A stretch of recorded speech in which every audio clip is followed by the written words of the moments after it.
And still on Harry, and there are whispers that the CEO of the Invictus Games is attempting to ease Harry out. Is that true, or is that just the function of an organisation becoming more established?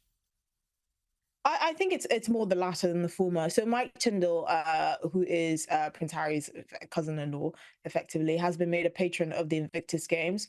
Now he's not, obviously Prince Harry, he didn't start the Invictus Games, but he has been made a patron of it. And people are saying maybe this is a move towards kind of detoxifying the brand, because everywhere Meghan and Harry goes, there's always some sort of noise or controversy, or they've not really endeared themselves to the public, so there's always going to be a certain degree of negative press that comes with it. People are always skeptical that they're doing what they're doing to make more Netflix dollars, or to enrich themselves, or to whinge more about their loss in life.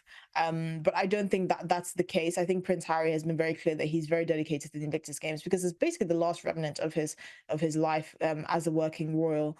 And I'm sure it's something that he holds dear. He seems very dedicated to military servicemen. Some of his actions have been quite peculiar in that respect, particularly talking about his Taliban kill count, which many former army military veterans have said that's a huge no-no. That's very grotesque and crass.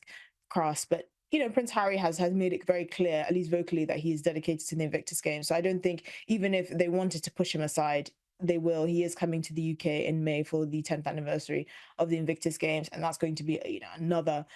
There's going to be another question mark there. Is he going to reconcile with his family? What's the relationship going to be like with his family? Obviously, the Invictus Games is something that he was allowed to start because of the royal family. He did have a lot of help from his brother when he first launched it. So now that the relationship has basically broken down, the questions about what is he going to do here?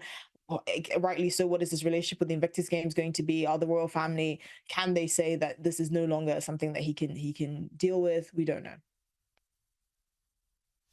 And last week on the show, we talked about Meghan releasing her strawberry jam product as part of American Riviera Orchard. And the discussion this week has turned to which celebrities received it. Do we know who they are? Yeah, so she sent it to a whole host of celebrities, the likes of Kris Jenner, Mindy Kaling, Tracy Ellis Ross, the daughter of Diana Ross, who's now a well-known actress. So she sent it to kind of the who's who of Hollywood. Some of them went on her podcast, the doomed, eventually failed podcast by Spotify that she had before it was cancelled. And so, she's trying to subtly create some buzz. These people putting it on their social media saying, thank you so much for our jam, Meghan. We've never had jam before.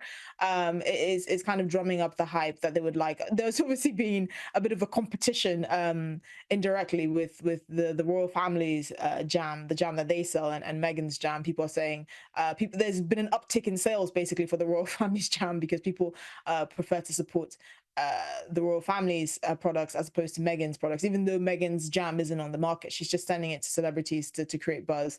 And we'll see where it goes. This is it's a bit strange that she kind of went from a working royal, even though she wasn't in that position for long, to kind of like a Martha Stewart, influencer type wannabe. It should be an interesting transition. I'm sure people are waiting to see what she does with the brand. American Riviera Orchard, though, is quite a mouthful.